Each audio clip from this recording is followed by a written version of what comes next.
Kemudian para ulama dan para pemuda itu kemudian bertahlil dari kampung itu seolah-olah mengiringi hanyutnya lancang atau sesajen yang dihanyutkan oleh para dukun tadi itu. Maka Masya Allah sore itu atau malam itu menjadi malam yang sangat menyeramkan. Anak-anak nggak boleh keluar dari rumah. Biasanya masyarakat yang kadang-kadang mandi di sungai Senjahar itu pada hari itu nggak boleh, harus cepat-cepat.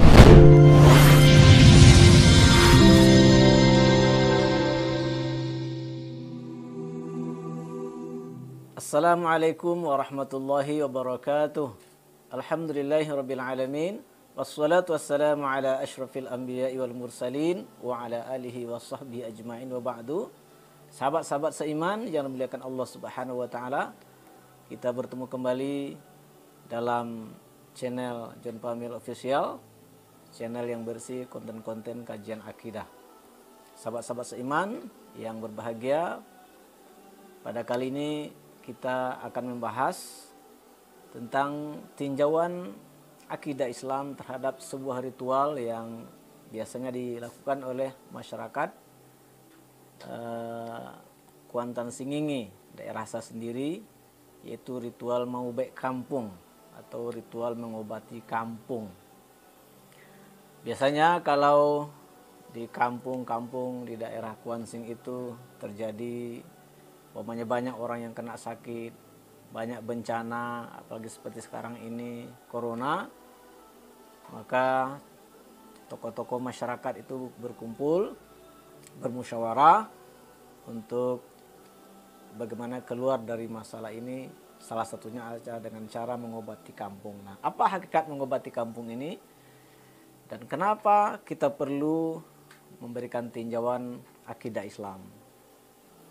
Nah, hakikat ritual mengobat kampung ini adalah sebuah ritual yang di situ dipertemukan antara ritual-ritual keagamaan, yaitu tahlilan, sholawatan, doa, dengan ritual perdukunan.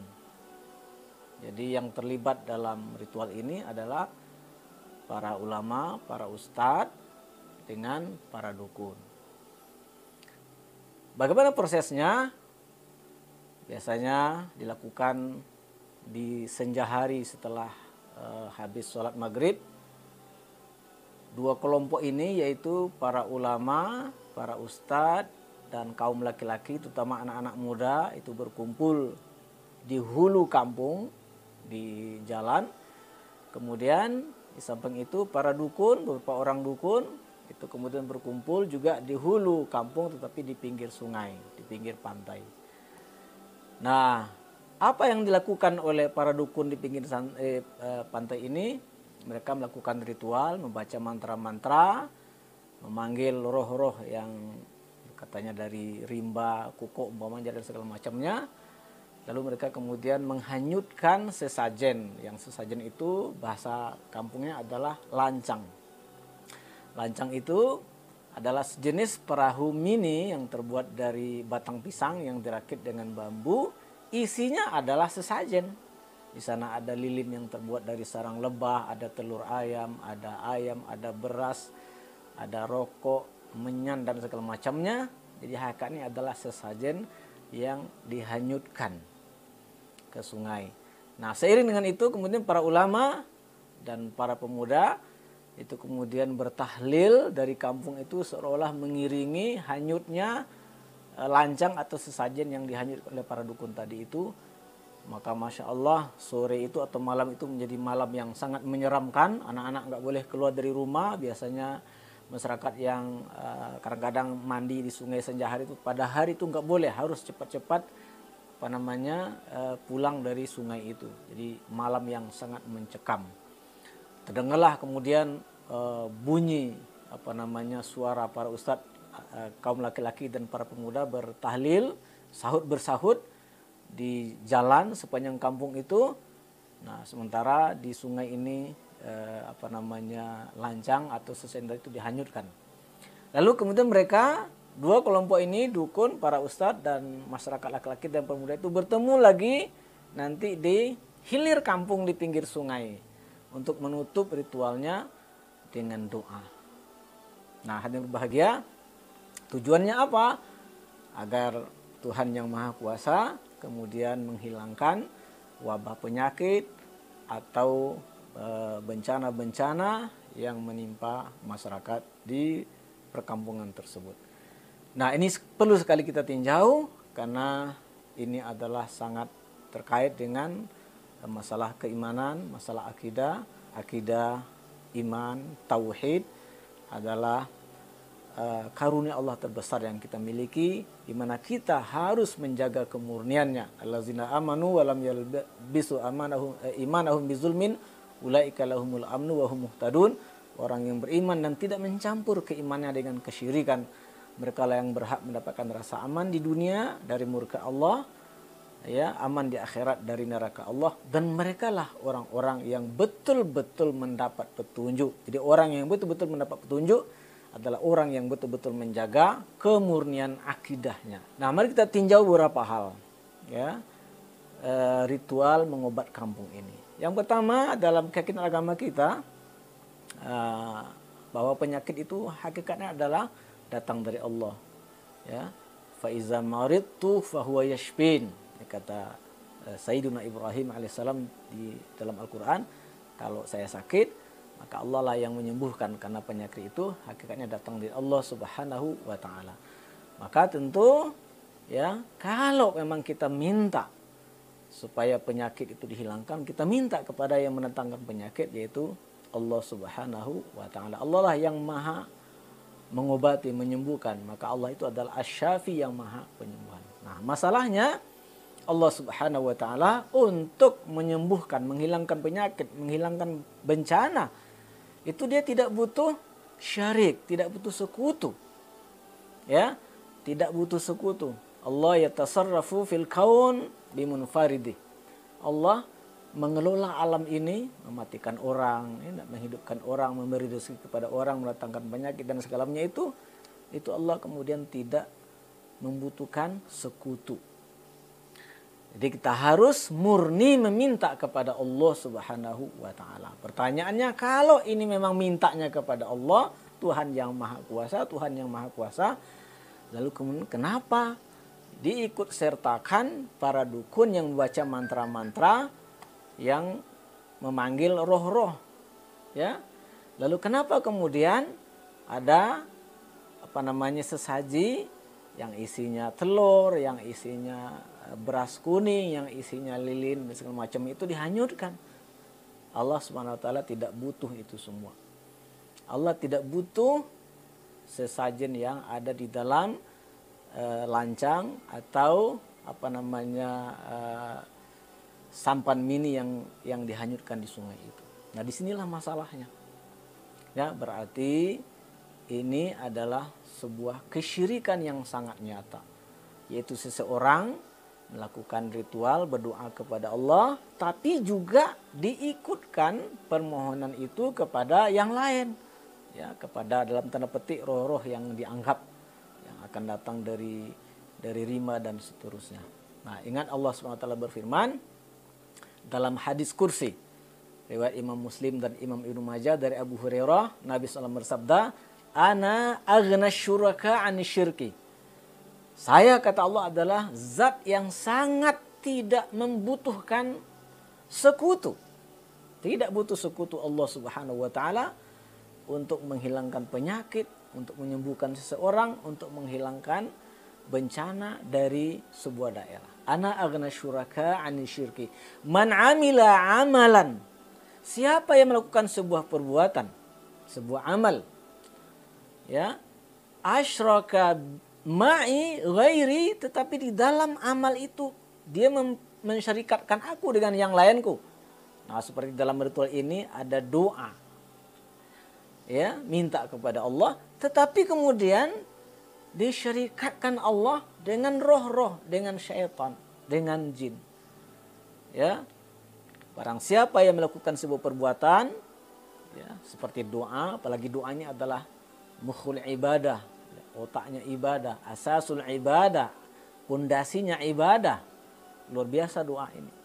Maka barang siapa yang melakukan amal seperti doa ini, tapi disyirikatkan aku dengan yang lain, kata Allah, taraktuhu wa syirkahu.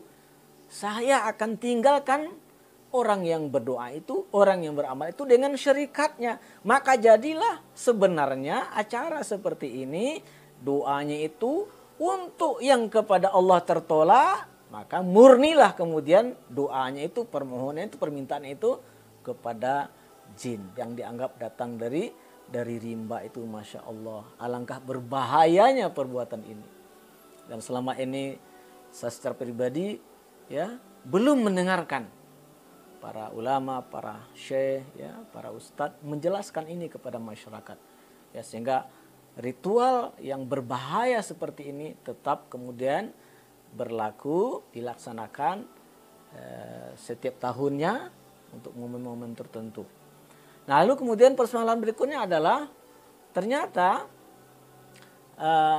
nanti di ujung kampung mereka berdoa bersama, lalu kemudian bubar dari situ. Nah, lalu kemudian dibekali orang-orang yang ikut acara itu, bahkan nanti juga diberikan kepada semua rumah yang ada di kampung itu, yaitu apa yang disebut oleh masyarakat di situ katiomban atau katagomban, ya. Ini ungkapan sebenarnya hakikatnya adalah jimat, yaitu yang terbuat dari daun muda kelapa, kemudian beberapa kain yang berwarna merah, berwarna putih, berwarna hitam dan seterusnya. Nanti dibekali masyarakat, lalu kemudian digantungkan di bendul pintu setiap rumah sekampung itu. Masya Allah, ini adalah jimat, ya. Pada video sebelumnya kita sudah bahas bahwa jimat ini juga merupakan kesyirikan kepada Allah. Nabi mengatakan, man allaqa tamimatan faqad asyraka. Siapa yang menggantung jimat, maka orang itu sudah melakukan kesyirikan. Jadi berlapis-lapis masalahnya, berlapis-lapis kesyirikannya. Sudahlah kemudian minta kepada Allah, disertakan permintaan itu kepada selain Allah, ini syirik yang luar biasa. Lalu kemudian setelah itu masyarakat dibekali pula dengan jimat yang digantung di bendul rumah, di atas pintu rumah, untuk menghindari mara bahaya. Sekali lagi, ini berlapis-lapis masalahnya, berlapis-lapis kesalahan, dan itu masalahnya pada hal yang sangat urgen dari agama kita, yaitu keimanan kita. Nah, oleh karenanya, maka kepada masyarakat, satu sisi saya mohon maaf, tapi di sisi saya merasa memiliki tanggung jawab sebagai seorang dai yang sedikit mempunyai pengetahuan tentang masalah ini. Sekali lagi, ini adalah ritual yang menyelisihi, yang bertentangan dengan inti daripada agama kita, yaitu akidah. Nah, sebenarnya boleh-boleh saja, dan harus memangnya kita kembali kepada Allah, kita berdoa kepada Allah manakala memang dirasa kampung kita ada masalah, banyak penyakit, banyak bencana. Nah, tetapi tentu dimulai dengan cara meminta masyarakat untuk kembali kepada Allah, untuk bertaubat kepada Allah, banyak-banyak beristighfar, karena bisa saja bencana, penyakit, bahaya itu datang akibat maksiat-maksiat dilakukan. Harusnya mulai dari seperti itu. Lalu kemudian ya silakan berdoa yang dimulai dengan tawasul yang dibolehkan, yaitu membaca Al-Quran, bertahlil, berzikir, dan segala macamnya, yang itu tidak ada khilaf di kalangan para ulama. Tapi ingat, doanya tidak boleh ya diduakan alamatnya, kepada Allah di sisi, kepada makhluk-makhluk gaib di sisi lain. Inilah letaknya kesyirikan itu. Disinilah letak masalahnya. Ini adalah masalah yang sangat besar. Jadi sekali lagi, ya kita memang harus minta kepada Allah. Kita memang harus merendahkan diri kepada Allah untuk menyelesaikan masalah kita, masuk masalah penyakit, wabah, dan seterusnya. Tapi sekali lagi, mari laksanakan dengan cara yang baik. Demikian saya, barangkali mudah-mudahan sedikit banyaknya bisa memberikan pencerahan. Mari kita kembali kepada ajaran agama kita, bagaimana menurut Allah, menurut Rasulnya, bagaimana penjelasan ulama, agar kita ketika ingin melakukan sebuah ritual, itu kemudian tidak jatuh kepada sebuah kesalahan yang sangat fatal, yaitu jatuh kepada kesyirikan, dosa yang paling besar, yang kalau pelakunya tidak bertobat kepada Allah, tidak akan mendapat keampunan dari Allah Subhanahu wa taala. Mohon maaf dan terima kasih. Subhanakallahumma hamdika asyhadu an la ilaha illa anta astaghfiruka wa atubu ilaik. Wassalamualaikum warahmatullahi wabarakatuh.